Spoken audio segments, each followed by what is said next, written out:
இல்லை ஊடகங்களில் கூட வாட் ப்ளீட்ஸ் லீட்ஸ் அப்படின்னு சொல்லுவாங்க. எது வந்து உங்களுக்கு அதிகமாக ஒரு பிரச்சனை இருக்கோ அந்த பிரச்சனை தான் முதல் செய்தியாக வருது. பிரேக்கிங் நியூஸ்ன்னு சொல்கிறாங்க இல்லையா, அது மாதிரி வருகிறதுன்னு. நேஷ்னல் கேரக்டர் என்ன, எது அடிப்படை என்ன அப்படிங்கிறத நம்ம சொன்னோம்னா, நீங்கள் சொல்லி வேரோடு எடுக்கணும் அப்படின்னு சொன்னீங்க. So what are our national characters, நம்மளுடைய இந்தியாவின் பாரதத்தின் அடையாளங்கள் அப்படின்னு சொல்லும்போது, அந்த அடையாளங்களை நமக்கு வந்து இளைஞர்களுக்கு புரிய வைத்தால் தானே அவங்களுக்கு வந்து இது நம்மளுடைய உணர்வு வரும். இந்த மாதிரியான ஒரு தேசம், இந்த மாதிரியான ஒரு உணர்வுகள் இருக்கிறது, அதனை மதிக்க வேண்டும் என்ற ஒரு உணர்வு வரும். ஸோ நேஷ்னல் கேரக்டரிஸ்டிக்ஸுங்கிறது என்னங்கிறது நம்ம இளைஞர்களுக்கு புரிய வைக்கணும் இல்லையா? நீங்கள் உலகத்தில் இருக்கிற நாட்டுகள் எல்லாமே பார்த்தீங்கன்னா, அந்த தேசத்துக்கு அந்த ஒன்றா வச்சுக்கிறதுக்கு என்ன அடிப்படைன்னு பார்த்தீங்கன்னா, இல்லை இனம், இல்லை மதம், இல்லை பாஷை, இப்படி இருக்கும். நம்ம நாட்டில் ஒரு மாதிரி இனம் கிடையாது. நீங்கள் 100 கிலோமீட்டர் டிரைவ் பண்ணிங்கன்னா மக்கள் பார்க்குறதுக்கே வித்தியாசமாக இருக்கிறாங்க. மொழி வித்தியாசமாக இருக்குது, உணவு வித்தியாசம் இருக்குது, துணிமணி வித்தியாசமாக இருக்குது. கலாச்சாரம் ஒன்றா இல்லை, ஒரு இனம் இல்லை, ஒரு மதம் இல்லை, ஒரு இது இல்லை. நமக்கு அடிப்படை இருக்கிறது இவ்வளோ தான். முக்தி நோக்கத்தில் இருக்கிறோம். இந்த முக்தி நோக்கம் எடுத்துட்டிங்கன்னா இந்த நாடு நீங்கள் ஒன்றாவே வச்சுக்க முடியாது. இது புரியாமையே செயல்படுறோம் நம்ம. இப்போ இந்த முக்தி நோக்கி இருக்கிற ஒரு தன்மை, அந்த ஆழமான உணர்வு எந்த அளவுக்கு ஆழமாக இருக்குதுன்னு இப்போது இந்த ஸ்கூலு காலேஜ் படித்தவங்க புரியல எந்த அளவுக்கு ஆழமாக இருக்குது இந்த நாட்டில் ஊர் இருக்குதுன்னு. நீங்கள் இப்போ நான் ஒரு சின்ன ஒரு குக்கிராமத்தில் போய் எந்த படிப்பில்லாத அவ்வளோ விவசாயம் வச்சுக்கோங்க, அவன்கிட்ட நான் போனேன். அவன் வந்து எனக்கு ஒன்றும் தங்கத்து குதிரை வேணும்னு ஒன்றும் கேட்க மாட்டான். ஐயா எனக்கு முக்தி கிடைக்கணுயான்னு கேட்குறான். அவன் எந்த வேதம் உபனிஷத் படித்ததில்லை, அவன் எந்த போதனை கேட்டதில்லை. ஆனால் கலாச்சாரத்தில் அவ்வளோ ஆழமாக இருக்குது. முக்தி நோக்கத்தில், முக்தி தேடுதலில் நாம் இருக்கிறவருக்கு இந்த தேசம் நீங்கள் ஒன்றா வச்சுக்க முடியும். அந்த அடிப்படையை ஒடிச்சிட்டிங்கன்னா எல்லோரும் யோசிப்பாங்க. இப்போ ஆந்திர பிரதேசில் எல்லாம் தெலுங்கு தான் பேசிக்கிறாங்க, அவர் ரெண்டாக போகணும்னா அவருக்கு ஏதோ அடையாளம் வேறு எடுத்துக்கிறாங்க. இந்த அடையாளங்கள் 1 2 இல்லை, நமக்கு ஆயிரக்கணக்கில் இருக்குது நாட்டில். எந்த நாட்டிலையும் இப்படி கிடையாது. நாம் அப்படி மித்த நாட்டு மாதிரி எல்லாருக்கும் ஒரே அடையாளம் பண்ணிடணுமா? தேவையில்லை. இதில் ஒரு அழகு இருக்குது, இந்த ஒரு வெரைட்டியில் ஒரு அழகு இருக்குது. இந்த வெரைட்டி அப்படியே வச்சு நாம் ஒன்றா வச்சுக்கணுன்னா முக்தி நோக்கி போகிற அடிப்படை. முக்தி என்ன? சுதந்திரம், ஒரு விடுதலை நோக்கி போகணும், கட்டுப்பாடு நோக்கி போகக்கூடாது. நீங்கள் இப்போ சிறை பற்றி நாம் பேசியிருந்தோம். சிறை என்ன, ஒரு நாம் இறந்தப்புறம் சிறை என்ன நரக்கம்னு நினச்சிக்கிறாங்க. நான் கேட்குறது என்னென்னா, சொர்க்கத்தில் உங்கள் பூட்டி வச்சாலும் சிறை தானே, சரிதானே?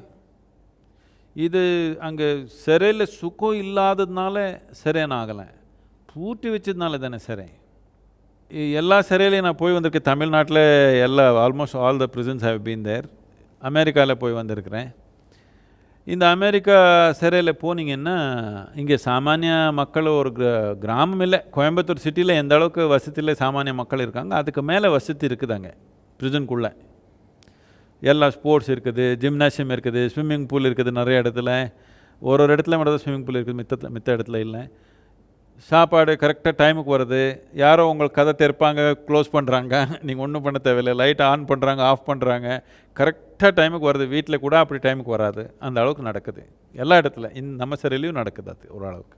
சரி, அப்படின்னா உங்கள் எல்லாமே இங்கே இருக்கிறவங்க எல்லாமே எடுத்து அமெரிக்காவில் எடுத்து போய் சிறையில் போடுறோன்னு இருப்பாங்களான்னு கேட்குறேன். சுகத்தினால இல்லை கஷ்டத்தினால இல்லை. சுதந்திரன்றது இவ்வளோ முக்கியமானது மனிதனுக்கு.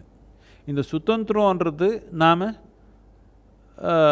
ஒரு எல்லாத்துக்கும் உயர்ந்த நிலையில் எது சுதந்திரமோ அதுக்கு நான் முக்தின்னு பேர் வச்சோம்.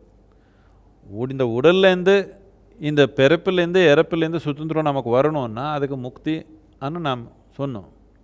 இந்த நோக்கத்தில், இந்த சுதந்திரத்து நோக்கத்தில் இருந்தால் ஒரு மனிதனை எதுலேயும் சிக்கிக்கிறதுக்கு வாய்ப்பு இல்லை. இப்போ நாம் 2 பேர் இப்போ தமிழ் பேசிக்கிறோம். இங்கே இருக்கிறவங்க சில பேருக்கு தமிழ் வராது, அவர் வேறு ஏதோ பேசிக்கிறாங்க.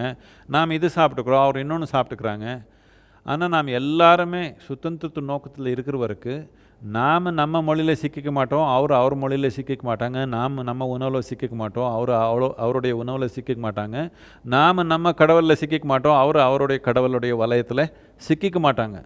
இது அடிப்படை. இந்த அடிப்படையை ஒடிச்சிட்டோன்னா இல்லை நாம் டைவர்சிட்டி எடுக்கணும், இல்லை யூனிட்டி இருக்காது. பிரச்சனைகள்லாம் பார்க்கும்போது கூட ஒரு கேள்வி எல்லாரும் கேள்வி கேட்டிருப்பாங்க, கடவுள் இருக்கிறாரா அப்படின்னு. ஸோ இந்த பிரச்சனைகள்லாம் பார்க்கும்போது, அதுவும் முக்கியமாக காவல்துறையில் இந்த வன்முறைகள்லாம் பார்க்கும்பொழுது, கடவுள் உண்மையாக இருந்தால் நல்லது தானே அப்படிங்கிற மாதிரி ஒரு உணர்வு எங்களுக்குள்ளே வரும். ஸோ இந்த கடவுளை பற்றி மக்களுக்கு எப்படி அந்த ஆத்ம சிந்தனைங்கிறது எப்படி அதை கொண்டு வருது? நாம் பிறக்கிறதுக்கு முன்னாடியே பிரபஞ்சம் இங்கே இருந்தது. நாம் 2 பேர் இருந்துட்டாலே பிரபஞ்சம் இருக்க போகுது, இவ்வளோ நமக்கு தெரியும் தானே. அப்படின்னு நாம் உருவாக்கலை, நாம் நடத்தலை. நமக்கு அப்பாற்பட்டது ஏதோ ஒன்று நடக்குது. இல்லை, நம்ம நாட்டை பற்றி பேசும்பொழுது hours is a tolerant country, சகிப்புத்தன்மை அதிகமாக இருக்கிறது. சகிப்புத்தன்மையே நமக்கு ஒரு பலவீனமாக இருக்கிறதா? அதனால தான் வந்து எல்லாருக்கும் போய் இந்த கேள்வி கேட்கும் தன்மை அதை இழந்து விட்டோமா? மக்களுக்கு அந்த பயனளிப்பு சென்று அடையவில்லையா? அது இந்த டாலரன்ஸை பற்றி தாங்கள் என்ன சொல்கிறீங்க? சகிப்புத்தன்மை நமக்கு தேவையில்லை, ஏற்றுக்கிற தன்மை தேவை.